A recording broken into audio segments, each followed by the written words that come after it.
Hello, and welcome to another episode of the Ride On Motorcycle Podcast, sponsored by Break Free. I'm your host, Jogo, and in this episode, we're bringing on a very special guest. Oh, my music's going over here. We're bringing on a very special guest today, CEO and co founder of Break Free, the popular helmet light that I promote the heck out of. You might recognize him from an episode of Shark Tank, and they've been a long time sponsor of the podcast.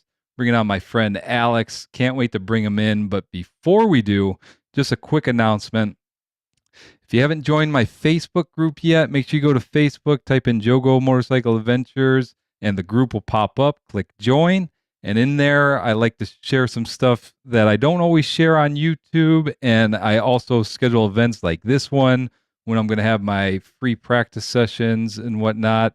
And also make sure you check out my website. You can see it down there below, jogomotorcycleadventures.com. That's where you can register for my free practice sessions and private lessons. So, with all that out of the way, we're going to go ahead and bring in Alex. And I'm sorry, guys, I'm failing you. I don't have an intro prep for him. Again, not a content creator, so it's easier when I bring in content creators. But let's go ahead and bring him in. All right. Welcome, Alex. Oh, thanks. Thanks, Joe. Pleasure to be here. Yeah, man.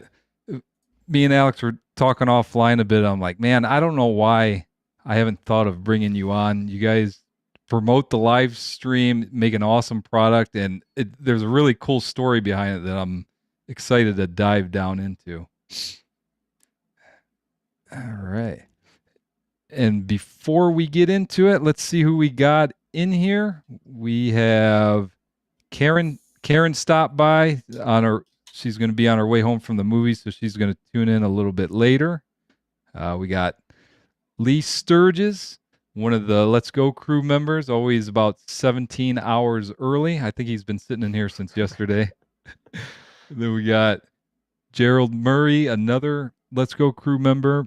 He said he's going to be at work, so he's going to have to catch it later, but he's putting Break Free on his birthday list. So, and Gerald's girlfriend, so she's in here. So make sure you're paying attention, Christine. Then we got GoBot in here. We got Be the Boss of Your Motorcycle, Robert Simmons. Welcome, sir. Another member of the Let's Go crew. So I want to thank everybody for tuning in. So let's go ahead and roll right into it. So the first question on that I have for you, why don't you just go ahead and tell us a little about yourself, but kind of motorcycles you ride, if you ride, let us know. Sure thing. My name is Alex Archangel Ski. A lot of people can't pronounce my last name, but it's Archangel Ski. And I'm originally from Minsk, Belarus, moved to the United States back when I was 12 and grew up in San Jose in the Bay Area. Started riding when I turned 19. Um, that is also the same year that I ended up moving out of my house because I got a motorcycle. Um, was commuting on my motorcycle to school, graduated from San Jose State, and that's where the concept of Break Free was born. Um, so yeah, I've been riding for a little while. Currently riding a 2023 Triumph Tiger 900. Love that bike. Before that, I had a Street Triple, and before that, I had a Honda VFR, and an R6 before that. Yeah, so been riding for a little while. Um, yeah. All right, very good. So we're gonna end up rolling into the second question here. So let's go ahead. I'll let you explain it first, and then I'll show a little promo video. But for question two, what exactly is Break Free, and how did the idea come about? Sure. So Break Free, and I guess I could use my little prop here since it's handy.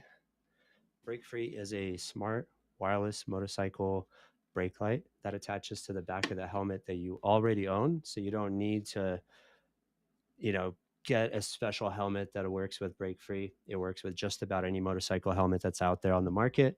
Attach it to the mount like that. clips in, it's safely on there, and then it's using sensors that are built into the device itself. So there's nothing to hook up to the motorcycle. There's no apps to download. So it's a super low friction installation. You slow down, you get a brake light. It's using proprietary algorithm and combination of sensors to detect anytime you're slowing down. So not just braking, but engine braking, downshifting, emergency braking. And it's weather sealed, so you could ride in just about any weather and just one single button to use the device. So it's as simple as it could be, just very effective. Yeah, it's an amazing product. You guys know I promote this all the time, and I'm an avid user of it for the past couple years now. Let me go ahead and show you the promo video that they actually made for when it was on Indiegogo, which is a pretty much a crowdfunding platform. So let me go ahead and show you this, and let me know if you recognize anybody in there. This is John. He is an experienced motorcycle rider. John knows that safety is important, which is why he at least wears this. And this. And of course, this. But what if you could prevent an accident altogether? Well, that's Jane. Hi, Jane. And this is Brake Free. Just like John, she too is an experienced rider and she's all about safety. She knows that being visible at all times is the key. It's a smart LED light that does sophisticated things. Unlike your motorcycle's taillight, Brake Free is at eye level, so all drivers can see you. It'll grow brighter to alert drivers around you when you're slowing down, no matter how, braking, downshifting, or engine braking. Turn it on and it stays on. No need to connect it with wires or use an app. And that's what Jane and riders really care about, being seen to prevent an accident in the first place. Whether you're this, or even this kind of rider, you'll still want this. This bridges the gap between safety and style. This is Brake Free. A smarter way to be seen.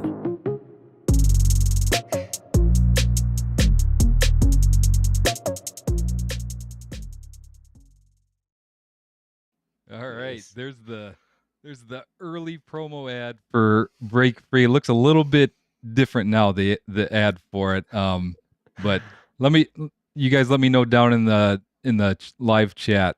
You guys recognize anybody that was in there? I don't think that was what was the guy's name? John?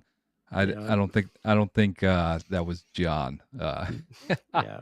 I was playing John Doe, Yeah, that's great. the So everyman. yeah, so the second part of that question, so how did exactly did that idea come about? I know you said it's a long story, but whatever you want to share, how did you come up with this idea? For sure. I'm going to try and make it concise. So, All right. as I mentioned, I was been commuting on my motorcycle to school quite often. Started riding in the Bay Area, which is known for how congested and traffic laden it is.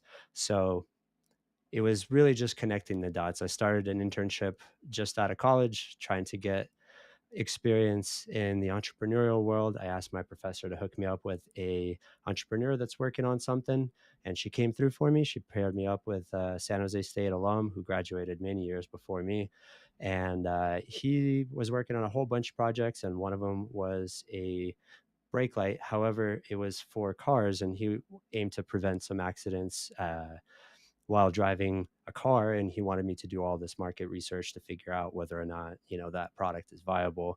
So what I ended up doing, and cutting the story a little bit short because it did take me about 6 months to come up and tell him, like, hey, I don't think the car idea is really going to fly. I don't think car drivers feel that insecure or feel like they need one more brake light. They already have three. Why don't we pivot this idea into the motorcycle world, knowing that commuting is dangerous? A lot of motorcycle training instructors have told me that just pretend like cars can't see you.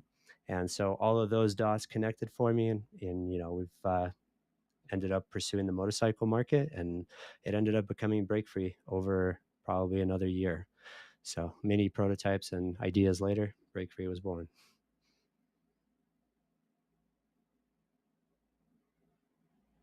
Uh-oh. I don't think I could hear you, Joe. Sorry, I muted my mic.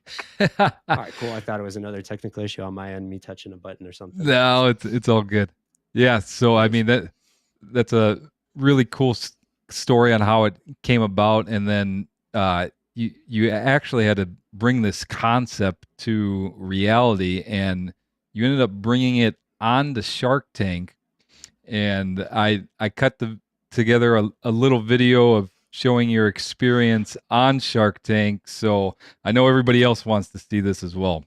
For sure. So let me go ahead and roll that video, and then we'll be right back. I'm not hearing anything clear or that gives me confidence that you can sell this thing. So because I lack trust in that aspect, which I think is more important than the product, I'm out.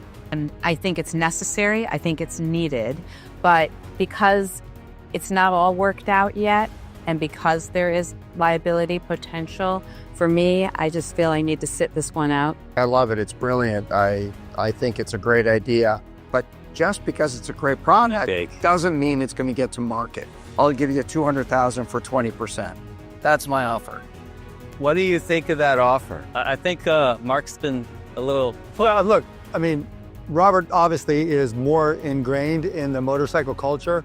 Mark's a great guy. If you want to pursue a different route with him, I'm happy to drop out. But I think I made you a fair offer. Would you guys want to collaborate together? I'm open to it. I only have one condition. When we're riding the bike, Mark has to get on the back and hug me. That's fair. That says a whole lot more about you than it does me, Robert. I'm open to it. Okay, let's do it. Nice. All right.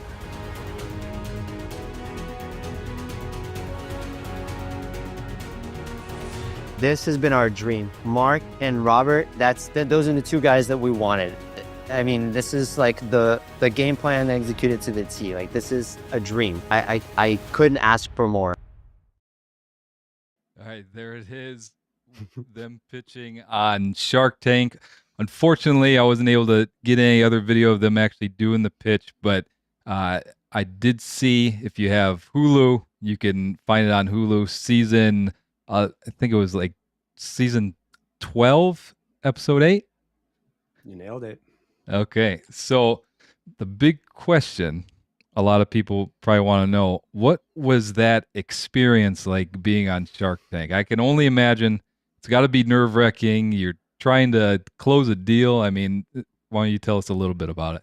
Well, for sure. I mean, it's nerve-wracking. That's kind of the theme. I am not a extrovert. I don't really seek out extra attention for myself necessarily.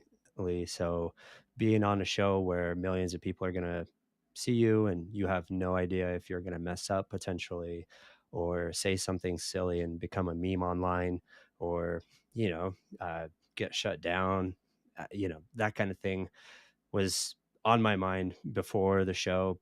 And, it's not just the actual show. It was kind of like this whole year of trying to get on to the show that was kind of like stepping up the anxiety at every single stage that we've cleared and got through to the next level and to the next level. And then being on Shark Tank was, I had the biggest amount of stress, like the butterflies in my stomach, just this like pit that was just kind of like constantly just feeling nervous and hoping that I do a good job, hoping that I don't ruin our 2-minute pitch, don't like get stuck somewhere, because there's not really any redos. You show up and you just do your pitch and roll right into the questions. And then the show itself is cut down to about 7-8 minutes, but we're out there for about 40-45 minutes. I think the longest Shark Tank pitch was like an hour and a half. And then Wow. that still gets cut down to the same 8 minutes. So, with a lot of movie magic, you could make a pitch sound fantastic and everybody loved it, or, everybody hated it. You could do a lot there. And so I was a little nervous up until the Shark Tank episode actually aired. And I was like, oh man, weight off my shoulders. We actually looked pretty awesome. They made some interesting editing choices though. Yeah, I could imagine, network TV, they gotta make it interesting. It's almost like making a YouTube video. I go out on something and I gotta find all the good parts to make a somewhat decent video. So what was the process like? So you have to put in an application. Was there like a pre-screening or something like that? Yeah, so there's a few ways folks get onto the show. Some companies get invited onto the show. Some can apply online, and others can show up at an open casting call and pitch their idea and hope to hear back from Shark Tank. So I went with the latter option. A friend of mine pitched at an open casting call at CES, and after CES, she talked to me and told me, "Hey, I pitched to apply to Shark Tank, and you should probably too." And I was like, "You think so?" She encouraged me. So shout out Moto Chic, she's awesome. She makes some really cool motorcycle gear, and she encouraged me to go ahead and just give it a try. So I did. I drove out to Lincoln, Nebraska, and did my 1 minute pitch there, and drove 8 hours back, and you know didn't think that it was going to go that much further, but a week and a half, 2 weeks later, I got an email from the producers, and they asked for the next thing, and the next thing was submitting a 10-minute video pitch where they want to see how you look on camera, how you sound, but they also want to learn a lot more about the business. It was answering like a long list of questions, and you're supposed to cut it down in a 10-minute video and present that information.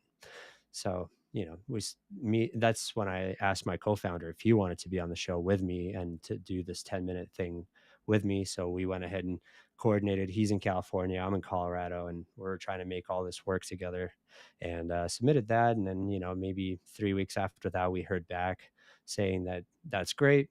We want to hear more. Please answer more questions. So, basically at the end of the day, we ended up rewriting our entire business plan, and it was a long document that we had to submit. And after we cleared that hurdle, then it was kind of trying to set up the right timing for us to appear on the show, preparing the 2-minute pitch, rehearsing that, putting that on video, coming up with a set design, all the different props, what we were bringing, what they can provide for us.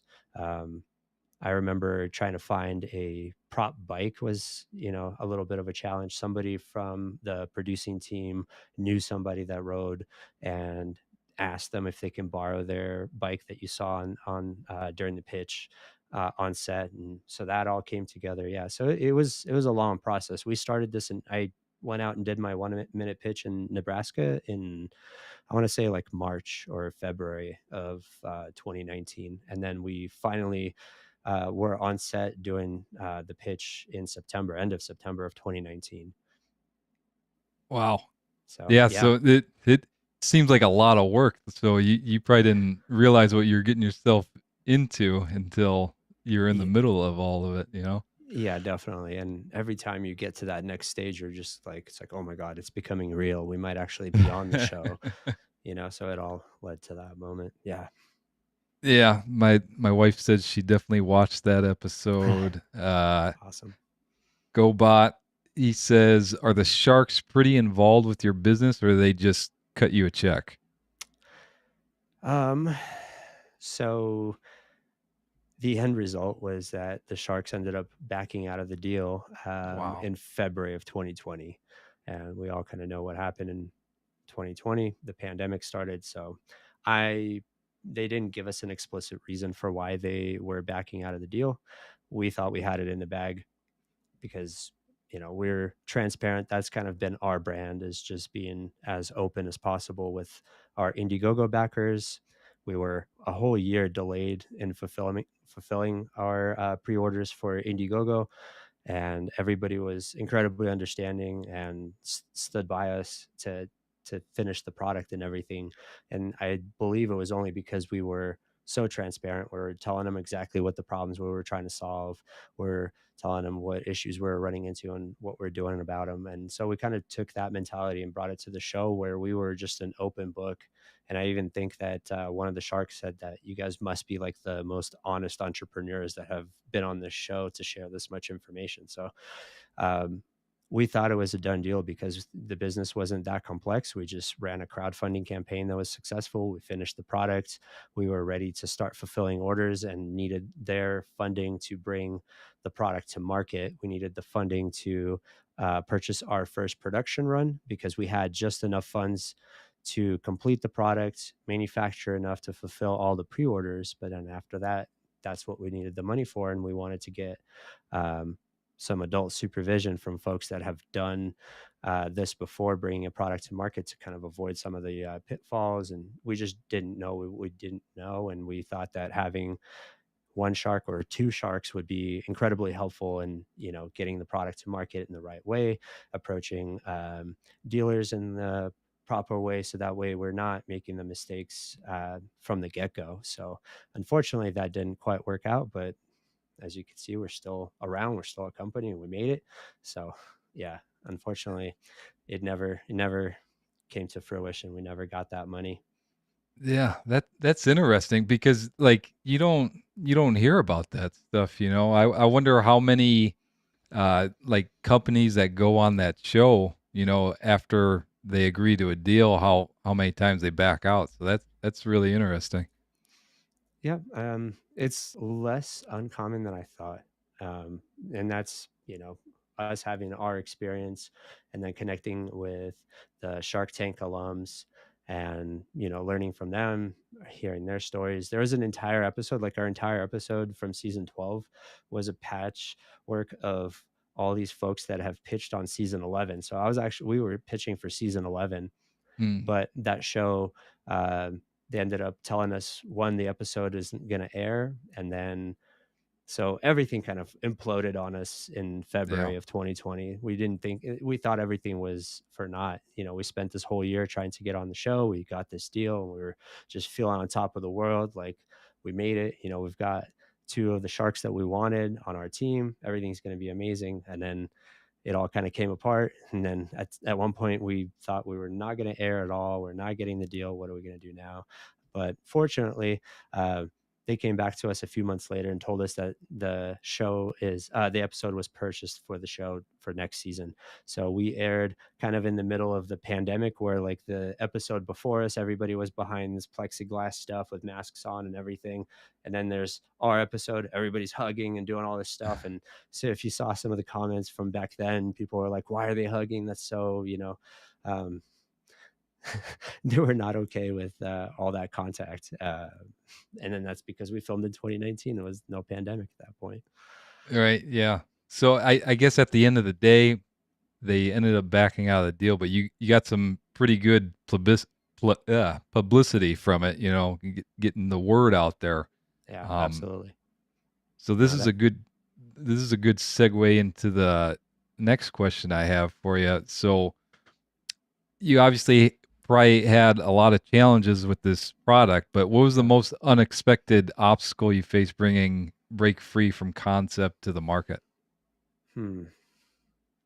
I mean, there's a lot of different challenges that we've come up against. One of them was launching on Indiegogo. That was the most public thing I've done. And it was the year that we were planning on launching our crowdfunding campaign at CES that year. There was a French startup that was coming out with something somewhat similar to what we're doing. And so that got me really nervous, and that got us to push our plans up to actually launch before they did. So that way we're not like a Me Too product, but we've been working on this for years at this point, and we needed to bring it to market sooner than later. And, there's some pushback from my original co-founder, the guy that I interned under, where the idea was kind of, came together.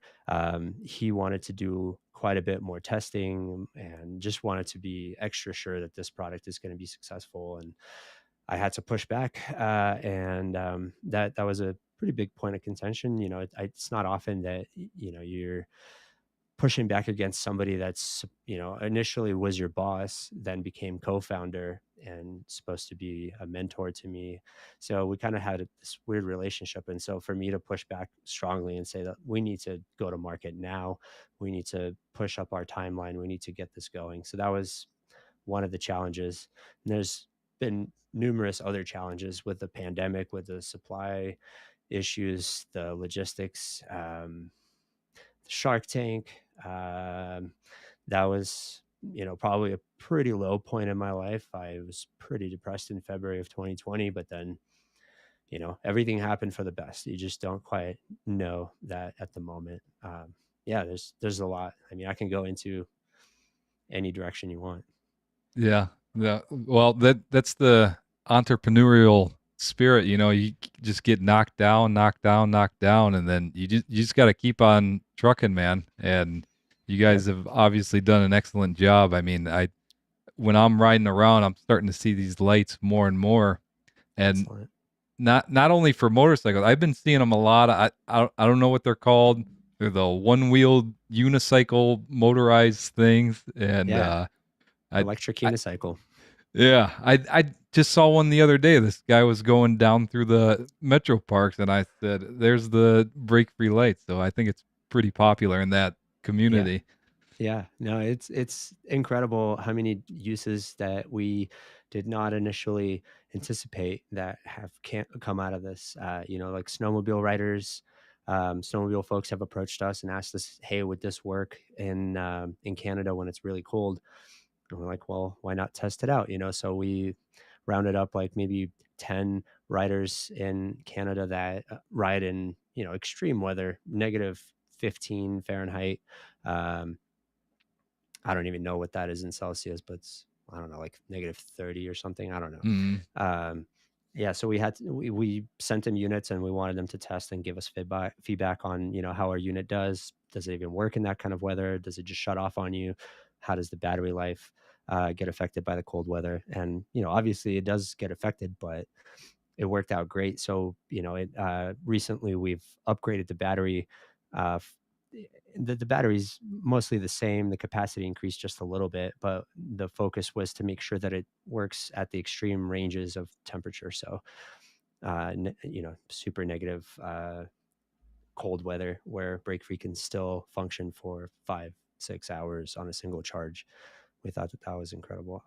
But yeah, electric unicycles are another huge segment that we did not anticipate, but it makes total sense. Those guys are yeah. flying around at 40, 50. I think some of them even go up to 60 now.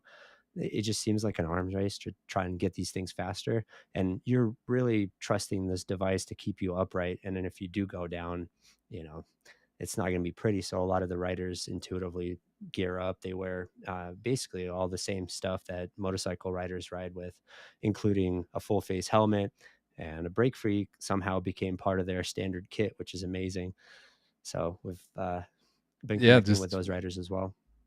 yeah, just fell right into place. And on a side note about it working in cold weather, I wore it I think 2 years ago. I went from Cleveland, Ohio, all the way to Daytona, Florida, one trip. Wow. And when I left, I think it was about 29 degrees. And until I got to North Carolina, I don't think it got up until I hit North Carolina, it didn't get above maybe 30 degrees. And when you're on the motorcycle, I mean, Wow. that's just freezing. So, That's so and cold. I think it was about a 14 or 15 hour trip. And when I pulled into the Airbnb garage, the light was still on. The battery was dying, but the light was still on. That was actually when I was testing it for you guys, and man, I was blown That's away by that. incredible. That's Yeah, incredible. That's awesome. yeah. So Forward Love says this is actually a smart idea. Maybe these should be mandatory for all riders. Safety first. I agree. I mean, it's a no brainer if you ask me. I'd like to agree as well, but I feel like the helmets have to come before brake free becomes mandated in any way. Right. Yeah. Karen says I have an LED light for my bicycle helmet. Thank you, Alex, for making one for motorcycle helmets. My pleasure. Yeah. All right, let's go ahead and move into my next question here. Kind of talked about it a little bit. Question number 5. What was the testing process like to ensure the light would be reliable in various riding conditions? Did you guys have to, was it like self-tested, or did you actually ship it out to somebody to test? Well, so we've done testing in a lab to make sure, basically like a chamber that you can get really hot or really cold. to Okay. test it out that, it's going to hold up. And then getting some units out to beta testers and getting them to ride with the units for a while and report back how it's performing. So we've shipped some to folks in the UK, so that way we get some rainy weather, some colder weather. We did not test in like the negatives because we never thought that riders would be riding in that kind of weather. So we didn't necessarily test out for that, but we did test the visibility, how visible it is on the street. That was a lot of just us riding and filming and kind of being on comms and talking to each other and saying like, okay, yeah, you could still see it from a half mile, a mile away. Lots of writing hours been put into making sure that the algorithm works the way we intend it to. So that way it's not too sensitive. It's not too slow to respond to things. So we were aiming for almost instantaneous response without having any false positives. So that was a big focus point for us, is to avoid false positives on the algorithm activating the brake lights when it's not supposed to be. So it's ignoring all the going over bumps and then head checks, looking behind you, that kind of stuff. So that was a big focus in the beginning. Then we've tested out the mount to make sure that it holds up. Yeah, I mean, we try to test as much as possible on the shoestring budget that we had to get this product out to market. Yeah, so Yeah, I bet you the false positives for like head movement and the bumps and stuff, that had to have been tough. And I tested that in my review, shook my head and stuff, you had the did. 360 camera up, and I was it's holding my breath flawless. while you were doing it. I was like, oh my God, is it okay? Yes, Yeah, it's doing what it's supposed to. Awesome. yeah, and obviously at the time I'm on the bike, so I don't know if it's working or not, but Right. going back looking at the footage and that video, it was actually cold outside. It was like middle of winter, but I had to test it. It looked Uh, chilly. yeah, it was cold. It was definitely cold. But man, I'm just so impressed on everything. Just works so flawlessly. It's simple. You just slap it on the back, good to go. No wires, no nothing. But this is a good segue into the next question. You're just posting these questions up for me, making it easy. Love it. So how exactly does the brake-free light detect braking without being connected to the motorcycle's electrical system? Because I've seen other ones online. You got to Right. splice into your motorcycle wiring, and sometimes they have like Bluetooth built into the helmet, and it just seems like something that I don't want to mess with.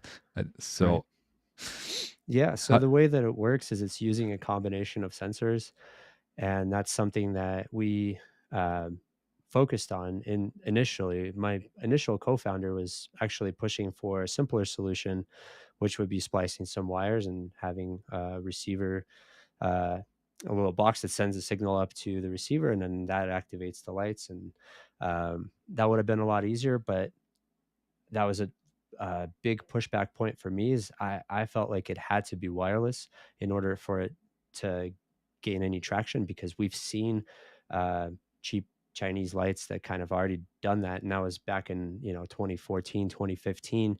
And I was telling my co-founders, like, I've never seen one in the wild. I've talked to all these different dealerships, all these different cycle gear shops, and I've asked them, like, have you guys seen any of these devices?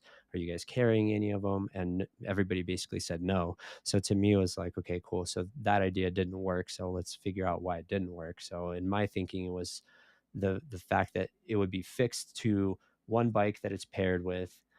So most times people have multiple bikes. I feel like that's pretty common. And then if you have multiple helmets, there's, it's just permanently attached with 3M VHB. So then you can't take it off if you have multiple helmets. So that had to be something that we addressed. And so it was a long process for us to actually um, get it completely wireless. I didn't have the technical skills to do it myself, so I had to figure out who we can bring on the team to help us solve that problem for us. and that was its own separate adventure. Eventually, who's found this person who was,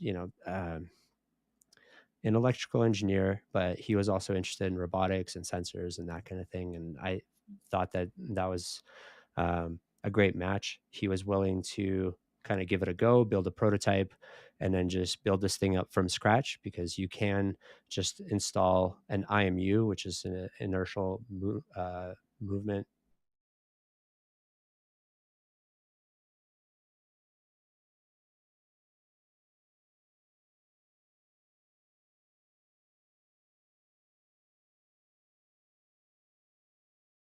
measurement unit. We're Okay. using the accelerometer and gyro. So the gyro is what's helping ignore head movements and tell the device which way it's heading. And the accelerometer is what's detecting the change in velocity or you slowing down. So it's detecting that force, the change in momentum. So with those two sensors sending data, our algorithm is able to put those two together and ignore anything that looks like, just the rotation or going vertical, like over a bump, or just quick head movements and things like that would set it off if it was just an accelerometer based product. Yeah, and that's crazy because like if you think about it, you rolling off the throttle, it lights up, Mhm. but going over a bump, it's almost like the same motion, kinda. So there's got to Mhm. be a fine line there, and it's impressive, man. Yeah, I mean, that was the hours of testing and riding around with this contraption, I would say, because it was literally like a little box with a circuit board with all of the sensors on there, and it had a battery and some lights and a buzzer that would buzz at me and tell me when it's activating. And then it was Oh, the wires were running from my bike all the way to my helmet where the sensor actually lived, so that way we can simulate as if it was a unit on the back of the helmet. And so it was a lot of riding around, a lot of recording myself riding with a GoPro, and then going through hours of footage and saying like, okay, it went off there, it probably shouldn't have. Like if you're going uphill, it went off, or if you're going downhill, it seemed a little sluggish to respond, so we had to dial those in. Then I found that it was going off when you're making U-turns. That mm, centrifugal force apparently to an accelerometer is also deceleration, or it feels like deceleration, so it would go off. So we had to compensate for that. So yeah, it was a lot of trial and error and just trying to dial it in perfectly as much as we could. And then afterwards, testing with our uh, beta testers, folks that have contributed to the campaign and bought one without it existing, taking a chance on a random startup promising uh, a brake light that would mount to the back of the helmet. And then that was kind of on the heels of a couple of crowdfunding campaigns that raised a bunch of money, and it seemed like some really interesting tech that just never materialized. So we wanted to make sure that we actually deliver, and got our backers involved in the process as well. So I think that helped. yeah, that's very cool. You guys should have sent me over that thing that buzz for when I was testing it. That would have helped me out a little bit. Yeah, I, That I it yeah. Go ahead.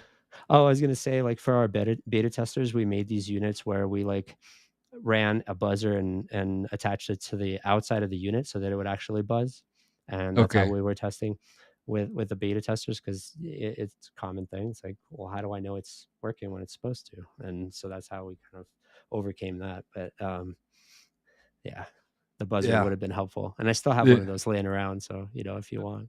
Okay. Yeah, and so this leads directly into the next question here. Perfect. So you talked about you wanted it completely wireless. You got to secure it to the helmet. How did you balance creating a secure attachment while still making it easy for riders to install on virtually any helmet? Because there's a lot of different helmets out there, and it fits on probably what, like 90 some percent of the helmets out there. Yeah, I can count on maybe one or two hands how many helmets we don't quite fit. And that would be like the Bell Star, for example, that's got like, crazy geometry in the back where Hmm. the mount would need to go, where it's a bunch of angular surfaces. But yeah, just about any helmet with a small patch for the mount to go, it should fit. So back to my trusty demo here. Um, so in the initial crowdfunding campaign before my co-founder Henry joined the team. I don't know if you caught it in the video, Jane Doe attaches the unit just by kind of just going like, boop, like we were initially thinking of doing magnet mounts, but Yeah, I then saw that. yeah. So those were some really nice shiny washers that I borrowed and then had magnets kind of taped to the inside of the unit. That's the stage of the prototype when we launched. It was a little bit of a mess, but what we ended up doing is I ended up bringing my now co-founder Henry, who solved this problem for us. We discussed, the initial idea of possibly using magnets for mounting and having two mounts that would go on the unit. But then we realized that magnets are very planar, where they work really well if they're making great contact. But if there was ever a situation where the helmet curvature didn't quite match up with break free and there was a little gap, or if if it didn't quite touch perfectly flat like this, if it was like that or slightly off, that magnetic force drops off quite significantly. So we pivoted away from the magnet idea, and then what ended up being just a simple, elegant solution is just a mechanical mount. And then this snap right here is what's providing the force that's holding the unit onto. See, there's like a little bump. Sorry, I'm moving it to the wrong side. Yep. So it's catching this bump right here, and we had to dial in that force perfectly so that way it doesn't take a ton of effort to take it off the helmet, and it could come off the helmet if you were in an accident or anything like that. So that was all considered. But yeah, it's just an ingenious, simple solution where it's just a dovetail mechanical mount where there's like a little rib on the side that's holding the unit to the helmet, and the snap is what's holding it on. So we had to, test it thousands of times, just clicking on clicking to make sure that the strength of the plastic mixed with nylon is strong enough so that way the snap mechanism doesn't wear out over thousands of uses, that it doesn't come off when you shake the helmet or do anything that's you would normally do on a motorcycle, but easy enough for you to take it off the helmet and transfer it to another helmet or to charge it, whatever it is that you want to do. So yeah, it was a lot of just testing different mounts, different snap mechanisms, different strength, different thickness for the material, different little bump out clip things. It's a technical term. Yeah. So as you could tell, I'm not the the mechanical engineer or the electrical engineer or the industrial designer. I'm just a business guy who wanted to see this thing through to the end and just gathered a smart team of folks that managed to bring this to market. Hey, that's how you do it, man. If you don't know something, bring someone in smarter than you and work together. That mount though, magnetic does sound awesome, but after explaining the difficulties that you would have with it, it makes complete sense. And by you guys making it removable versus the ones that are like inset into the helmet by some other brands, when you have to charge that thing, you got to bring the entire helmet in and then plug in the helmet probably awkwardly because the plug's probably not in a good spot. But being able to take that off, and not to mention if you have more than one helmet, I mean, you just boom, click it off, put it on, and it's excellent. We're actually putting one on the back of my wife's helmet because obviously I can't turn mine on or I'm going to be blinding her the whole Yeah. time. But it's excellent. So like say if something happens to hers, we can always take mine and just snap it on, seamless and good to go. Yep, exactly. That was the thought, is that we wanted to make it easy for you to transfer from helmet to helmet so that way you don't have to buy the expensive bit over and over. You can just buy extra mounts and put those on all your helmets. Right, And definitely.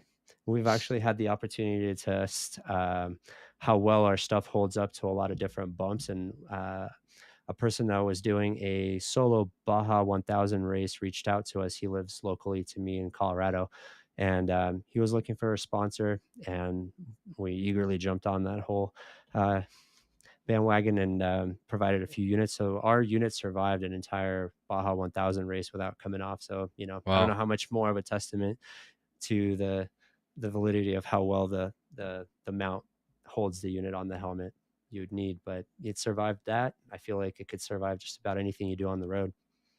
Yeah. And to add a note, so I've had the light for 2 or 3 years, and I've had several different helmets, and I've been able to use a hair dryer, unstick it, and then just move it to the next helmet without having to buy Don't do another that. mount. You know it's a guy. on there. Yeah. I could It's all right. send you some mounts, man. That's yeah. Please don't do what Joe did. That's the adhesive is one time use. I don't know how well it would hold up if you were to take it off and stick it on. So public All right. service announcement: get yourself a $12.99 2-pack of mounts, and you won't have to lose a brake free. Fair enough. Fair enough. Let's see what else we got in the chat here. We got Cleveland Bro 64 champ with the thumbs up. Christine says, for someone who cares about a rider, I really appreciate the extra safety precautions. Let's see. GoBot has a question here, but it's one of my questions, so I don't want to. I don't want to bring it up just yet. All right.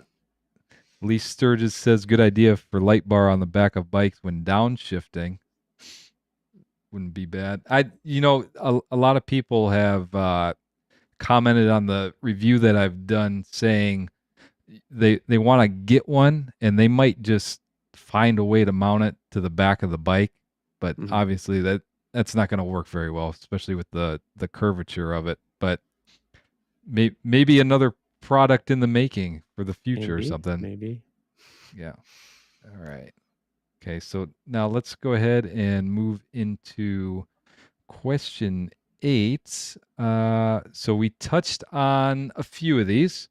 So since initial launch, what changes have you made to the light? You already mentioned the mounting, and then there was one other thing that you already mentioned. I already can't remember. But from beginning to now, what are some of the things that you've changed?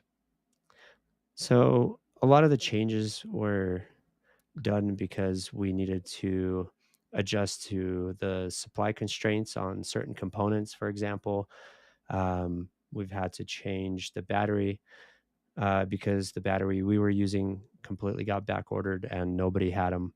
And us being a small guy who can't order thousands and thousands and thousands of these, we had to pivot and find a different supplier for the battery. So we had to do all that testing basically from scratch to make sure that the new battery is doing as well, if not better than the previous one. So now we have a larger capacity battery. So initially we started with a Samsung battery, which was, I believe, 2,800 milliamp hours, and the current version is 3,250, so 3,250 milliamp hours. So quite a bit more charge and slightly different chemistry now, so that way it performs better in those cold conditions. We've been fine-tuning a few small things, like, for example, we've heard enough feedback from folks that the button was a little too flush, so we've actually bumped up the height of the button to make it easier for you to locate with your gloves on and to press down on, because this whole unit's sealed. This whole outer shell of it is just essentially all one piece, except for maybe the cover itself that's ultrasonically welded on there. But this whole lens piece is all one piece, so there's no actual hole for the button to go through. So we had to dial in the durometer for the rubber surround to be easy enough to press down and to get like a good tactile feel to it, and be able to engage it and know that you're pressing a button, not just pressing on like the side or something. So that's been changed. We've changed a few small things on the circuit board for better heat management. But in terms of the actual algorithm, we're anticipating. Ooh, congrats! You got Hey, $10. thanks, Keith Let's go, Blackston. Keith. Hey, appreciate the super chat. So I have a sound effect that I always play for the super chats. Super chats. Keith Nice. Blackston, another member of the Let's Go crew, and he doesn't have to do that. He's already a paying member to the channel, but we appreciate it. That's amazing. That's All awesome. As you were saying? I forget what I was saying. What was I saying? Oh yeah, the algorithm. Yes. So we were initially thinking that, maybe we didn't get it quite right, so we'd have to start developing some way for folks to adjust the algorithm, the sensitivity, and play with those settings. So we kind of developed this like um, very crude app that we thought that we would have to then rapidly produce if there were issues. But over the last 4.5, 5 years, we've really had very minimal complaints in terms of how effective the algorithm is. So we had no need to change the algorithm or to change the settings or anything like that. So you know I guess there's something to be said for spending thousands of hours actually testing the product before you launch it. So that worked out great for us. So yeah, and haven't had to make too many drastic changes. Added we've added the Excel mounts to. Oh, let's go. Oh, thanks, GoBot. Another super chat. Let me play the sound effect. And side note, Doodle on a motorcycle stopped in. Super chats. Appreciate that, GoBot. And Awesome. Doodle is another person that loves Break Free. So glad she came in here. Doodle's amazing. She was one of your guests. I loved that episode. Yes. And I got All to right. meet her for the first time ever this year. It was our 4-year anniversary of me randomly dropping a DM, which we figured out this year when we finally met up in person. It was like to the day. It was kind of amazing. Wow. Yeah, it was meant to be. Yeah. So yeah, anyway, I was talking about the XL mount. So we've found that, the universal mount that we launched with, it worked great for about 80% of the helmets out on the market, but there were some where there's some clearance issues where you just needed a little bit more thickness to get a little clearance to go over like a design feature or event or something. So we've designed that mount and decided to include it in the kit itself. So that way, when you open the box, you're not realizing that, oh, shoot, there's not enough clearance. I need to find another solution. And we try to make it as easy for our customers to just get it out of the box and install it onto a helmet that they have. So the XL mounts included. We've since also launched the RF 1400 mount for the RF 1400 helmet for the Shoei RF 1400. This right here is the 1200. That's the one we launched, on Indiegogo with. That's the helmet that you saw in that video earlier. It's actually, wait, wrong way. That's that helmet right there. So the RF 1400 changed the design and it became this kind of like scallop design where it was like kind of a I don't even know how to describe it, but it just goes inwards quite a bit. And then so we had to create a mount for that helmet because we know how popular that helmet is. So we didn't want to leave those folks hanging and designed this mount specific for that one. Launched a couple of different colorways, but in terms of the actual hardware, most of it remained unchanged. Okay. Yeah. And one thing that I don't believe you touched on, it went from just the micro USB to USB-C, which is amazing. Absolutely love that. Awesome. Even though Yeah. the micro cable wasn't bad either. I mean, it still charged pretty fast, but with that USB-C, I forget the percentage. What was the percentage it charges faster now? It was about like 80% faster. So not quite double the speed, but it's also quite a bit faster and it's just convenient. I feel like a lot of the smartphones and everything's changed over to USB-C and then that became the standard. A few years back, micro USB was kind of like that. Everybody had a drawer full of micro USB cables, so that was no problem. Again, listening to customer feedback and folks really telling us that like, hey, I'm really waiting for the USB-C to come out. And, we listened and upgraded our hardware to do faster charging and accept USB-C. So yeah, I mean, whenever you guys comment, leave us feedback. We're listening. Yeah. And they definitely do listen because one of the gripes for me was the button. And I was really happy when I saw you guys change it, even though it didn't make it impossible to turn it on. But as you said, you just couldn't really even feel, especially if your hands were cold, if you're hitting that button. But that new button, absolutely perfect. Thank you. Yeah, I mean, Glad awesome it's working stuff. better for you. Yes, absolutely. Let's see. Christine says, my boyfriend's birthday is around the corner and he's been asking for this product nonstop. He made sure I watched this live so I can see what the hype is all about. Seems like a great product. Definitely is, Christine. Well, thank you.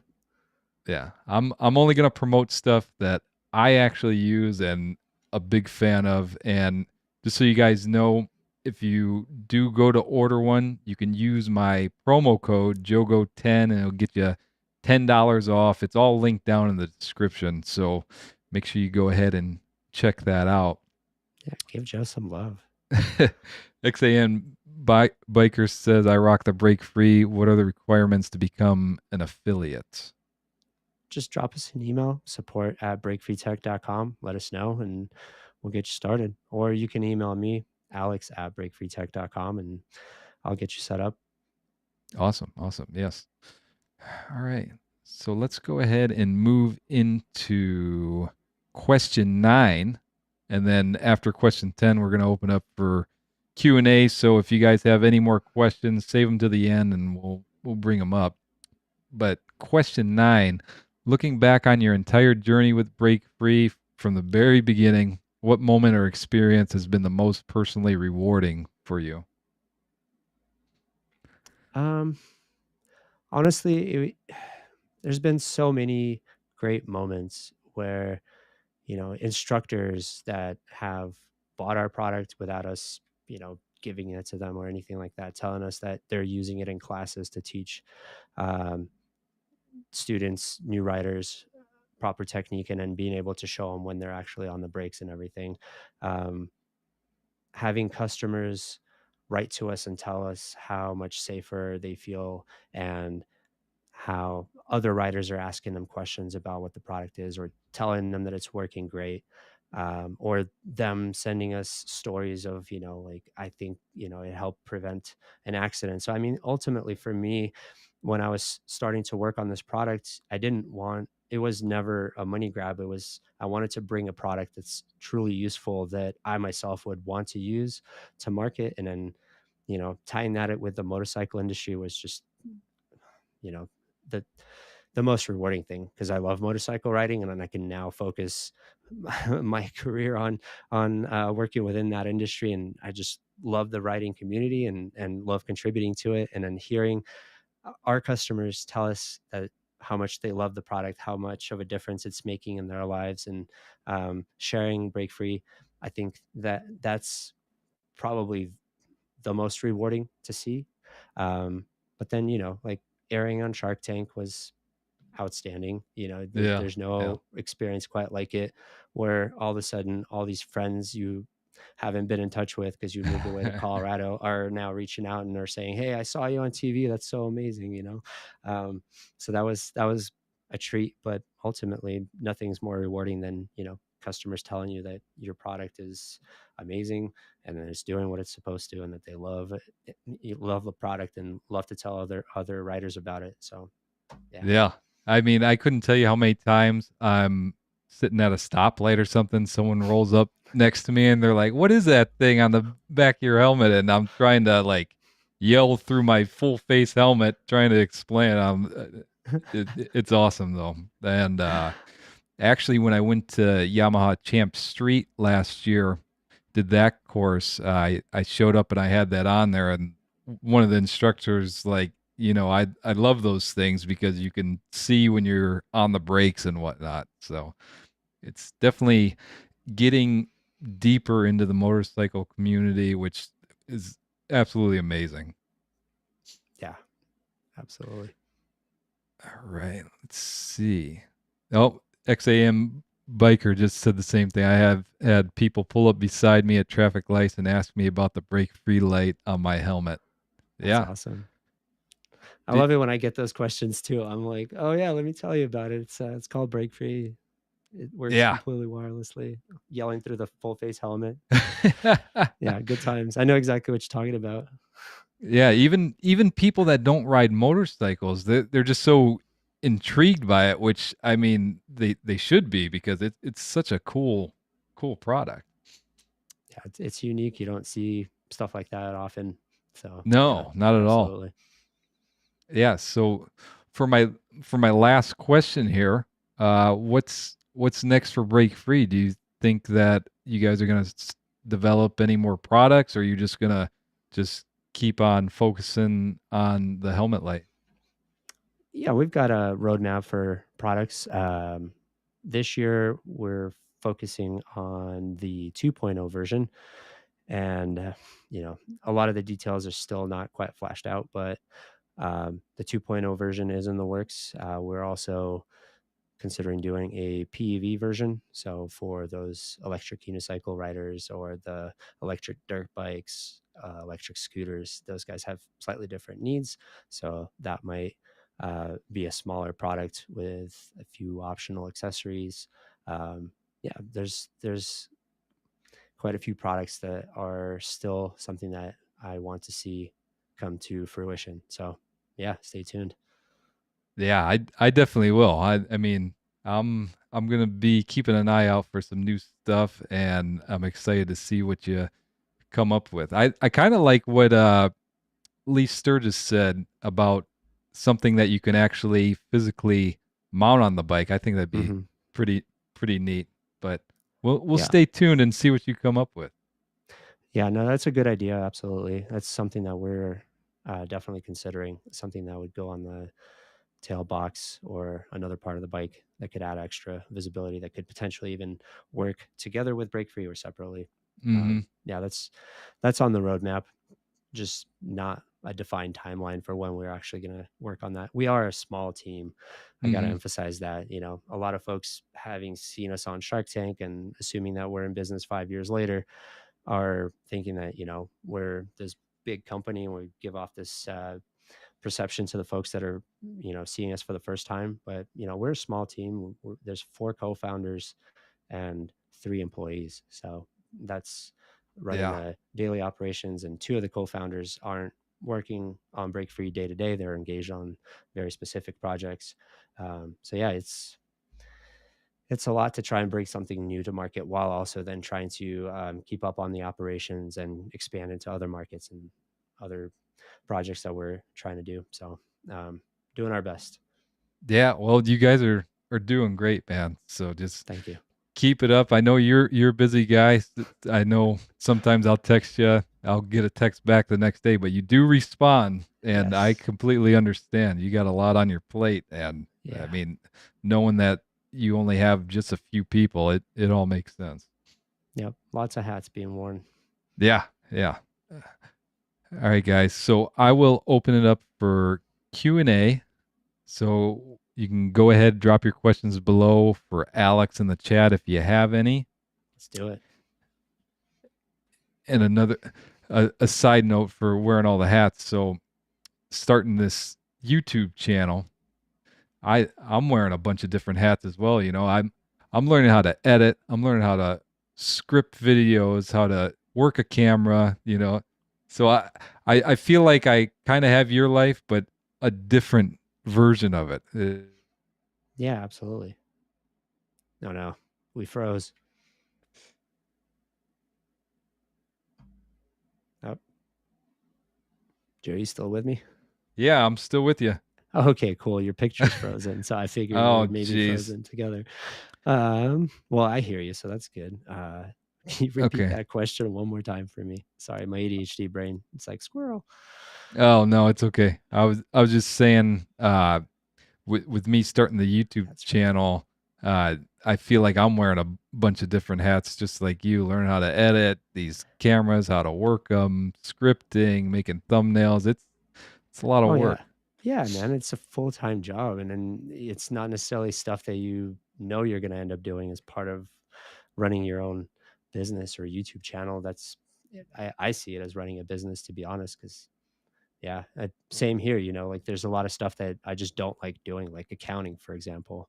Yeah, So I hired an agency to help us with the accounting piece. But yeah, it's just a lot of stuff that you just don't think about when you're launching the business. You're like, yeah, we're going to be innovative. We're going to like launch this thing. We're going to go to all these events and sell and do all this stuff. But then there's all this like operational stuff that you just don't think about until you have to do it. Exactly. And you It's learn it's as you go. yeah, absolutely. You have to have the mindset of I'm going to be a lifelong learner and going to have to pick up some skills I didn't think I needed, and Yep. just taking it all in stride. Yeah, man, I'm proud of you. Your podcast has come a long way. I appreciate that. I appreciate you guys being a sponsor of it. Oh yeah, it's a pleasure. Uh, All right. So we got a question from GoBot. Has it always been a goal of yours to design/create a product? Yeah. So when I was going to school at San Jose State University, I was just doing a business major, and then I pivoted to doing entrepreneurship focus business degree because it was the shortest possible major that I could complete and just be done with it, because I was at the time working full time and I had a young kid. So for me, I was just like so over school and just wanted my degree and a piece of paper saying that I can now qualify to do work that's not working in retail or something like that. And it ended up being the best thing because I got super engaged. It was all super interesting to me. I've always had like a notebook where I would just jot down ideas for different things, and coming up with a product has always been on that list, and all these different ideas for things that I could have done. But, I think you put that out in the universe, and then an opportunity drops in your lap in form of an internship, and you take it. I thought that that was going to be my way into learning how this whole product design cycle works and how that all comes together. Like how do products become real? What does it take? So yeah, I've always had the desire, just not necessarily the skill set or the knowledge of how to do it. And Mm-hmm. I was fortunate enough to get into the right environment to where that became a possibility. Yeah, that's what on entrepreneurs. I can't even say the word. Entrepreneurs do, man. Like I feel like you're born with it. Like you don't choose it; it chooses you. You Maybe. always you have all these ideas, and I mean, I consider myself one as well. Me and my cousin, which is actually GoBot, started a Amazon business that didn't obviously didn't work because I'm here now. So, Well, but it you're could always be a thinking side of the gig, next thing. Yeah. All right, let's see what else we got here. We got John Goldsboro. Does it work with the LS2 Advent X helmets? It absolutely does. That's the modular helmet that flips all the way back. And Okay. there's actually a perfect spot to put that mount. There's a little plastic piece at the base of the helmet, and just Mm. above it is where the mount would go. And when it swings all the way open, there's probably 2-3 millimeters of clearance right there. So it Oh, absolutely perfect. does work on that helmet. We've test fitted that one because a lot of the police departments are switching to that helmet now, and it was constantly being asked at trade shows. So we're like, all right, we're just going to go out and buy one and make sure that it fits. So I Right. I can share some pictures with it on. It looks pretty awesome on that helmet, to be honest. Oh, I'm sure. And I've been kind of looking at that helmet too because I like the modular, but I have a shoe berth that it works perfect on. But like when you have this big, the big chin just Hmm. hanging up there when you lift it up, it's heavy and Yep. I I, I don't know. I've heard mixed reviews of that helmet, but I might try it out as my next one. Yeah. Why not? LS2 is a great brand. Lots of features for the money that you're paying for it. Yeah, absolutely. Absolutely. Lee Sturgis, what a fitting question. Do you go to bike meets like Sturgis? We've been invited to Sturgis a couple of times, and one time it overlapped with something else we were doing. I think we were doing Moto America, and it happened to overlap. Um, but I've been hesitant, just maybe my perception's wrong about Sturgis, and I've watched enough of Doodle's videos about how her perception's changed. So it's possible that we would go out there. It's just it it never was kind of like one of those obvious, like, yeah, absolutely, we need to do that event. We have to be kind of choosy about what events we go to, because it's always me driving out to the event and back, and Mm, it's always a week of my life to go to any event. So actually this year we're scaling back a little bit on events, just so that way we have more bandwidth to focus on product development. yeah.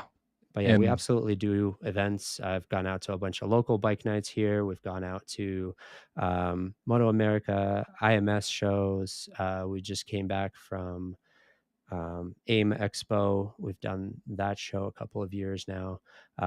We've done Electrify Expo, where we were trying to learn more about the PEV market and those folks. But yeah, I mean, whenever an opportunity comes up and my schedule is open, I would say yes. yeah, I think starting to attend some of those rallies might be a good move because I've noticed within the past, I don't know, 2 or 3 years, I'm seeing a lot of full face helmets with That's people excellent. riding with full face helmets on baggers, sport bikes, all the motorcycles. So I've Right. noticed that a lot. Yep. Yeah, we've been noticing that changeover as well. So that's why I'm trying to stay open minded about Sturgis. Definitely an awesome event. I would love to go. Um, just initially, maybe it was just my own thinking that like that's not our demographic exactly. It seemed like a lot of folks didn't wear helmets, which is kind of crucial for break free to make sense at all. And Right. so, if we can't convince you to wear a helmet, chances are I'm not going to convince you to get a break free either. Um, Yeah. so, but yeah, like you said, it's changing. They're trying to attract more um, riders outside of Harleys, more BMW guys, and so that's all super exciting. So we're definitely keeping our eye on it. Yeah, I think it has something to do with like the newer generation moving in Yeah, that they seem more safety oriented right, compared to the older guys, which right. I mean I ride with my one cousin all the time. He doesn't wear a helmet, he never will. But Yeah, uh it's seen a lot more, man, which is yeah, always a no, good thing. yeah. Hmm. I mean that was the biggest shock in moving to Colorado is that there's no helmet law, and starting to see folks without helmets. It's just kind of wild to me coming from California where it's mandated and everybody rides with a Mhm. helmet. Yeah, and personally, I'm always thinking, I'm like, would I ever ride without a helmet if I didn't grow up in California? Maybe, I don't know. But what Yeah. what do you guys do about the bugs and all that stuff, that rocks and stuff that gets kicked up by cars? Like, I can imagine that not feeling great. Yeah, that's an excellent point because I've in my early days, I did ride quite a few times without a helmet, and if especially even in a half helmet, used a half helmet for quite some time. And if it starts raining and you're going on the freeway, I mean that I don't care who you are, that hurts, especially if you don't have a windshield or anything like that. Yeah, Def- absolutely. Yeah, I mean, helmets are lifesavers, man. It's like, and then doing all the research and prep work for Break Free before we even started working on the product itself, it was a lot of market research and looking at all the reports and all the data around, you know, TBIs and injuries that happen because of motorcycle accidents, where the most, like, what areas of the body get hurt most often in a motorcycle collision with anything. And it's just so much, it's like such a high percentage of contact with your head. And it's traumatic brain injuries are no joke. And some folks that I play hockey with have stopped playing hockey because of numerous concussions and just lingering symptoms. And I can only imagine how much it changes your life to have to deal with that. yeah, So, you know, for me, it's a no-brainer, but to each their own. right. Yeah. XAN biker says bugs hurt at 60 miles per hour. That they I do. believe it. Everything hurts at 60 miles an hour. Even Yeah. rain hurts at 60 miles an hour, right? Yeah. Yeah. I, It I feels I don't know if it ever happens to you, but once in a while you see this big black blur coming at you and it's like slow motion and then all of a sudden it's just an explosion because some type of bug nails you in the face. Happens to me all the time. yeah. I mean, when I'm riding and I'm like a wasp explodes like right in like where your eye would be, or like, oh God, that could have been my eyeball if it wasn't for my helmet. You just see Yeah. it splatter all over. Yeah. The one time full face let me down though. I was wearing my full face going down the road and then all of a sudden I felt something hit me right in the neck and the next thing I know it felt like somebody just stabbed me in the neck and Oh, it was a bee. A bee oh got me. no. So that Yeah. was not fun. Oh man, I'm the biggest girl when it comes to like bugs and stuff. Like I had one fly into my jacket. I was just like, I thought I was gonna crash. I like pulled over immediately and I like took all my stuff off and I was like dancing around. It was a hilarious sight. I don't think I had my 360 running. Otherwise, I would have posted it. It was silly. Yeah, that's never a good scenario to be in because you're pretty much trapped until you stop. Yeah, So yeah, exactly. it is what it is. All right, Alex. Well, the chat's slowing down. Not gonna drag this on or anything like that. Respect your time. But before you go, uh, let us know where we can find you, where we can find Break Free. As I said, it's already linked down in the description. Make sure you Yeah. check it out. And yeah. Yeah, find us in the description below. Click that link that Joe's got. It'll get you a nice little discount. If not, www.breakfreetech.com. And if you happen to be in Europe, it's breakfreetech.eu.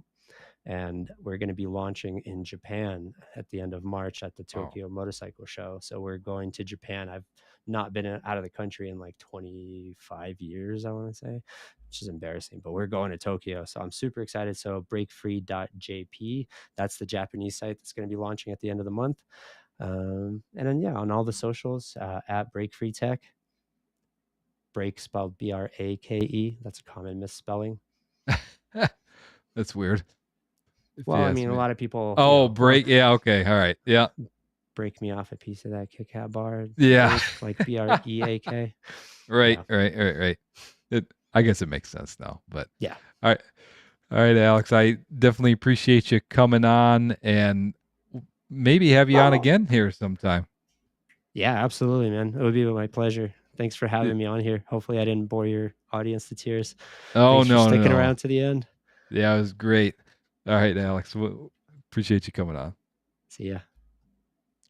All right, guys. There you have it. Alex from Break Free. Appreciate you all tuning in. And if you're watching this live, I'll go ahead and post it to the podcast, which you can find on your favorite podcasting app or website or whatever, Spotify, Apple Music. So make sure you go ahead and check that out. And if you're watching the replay on YouTube, I'll link up a playlist right here to all my other live streams and podcasts. And huge thank you to all the Let's Go crew members. Couldn't do it without you. And as always, this is Jogo with Jogo Motorcycle Adventures. And until next time, ride on.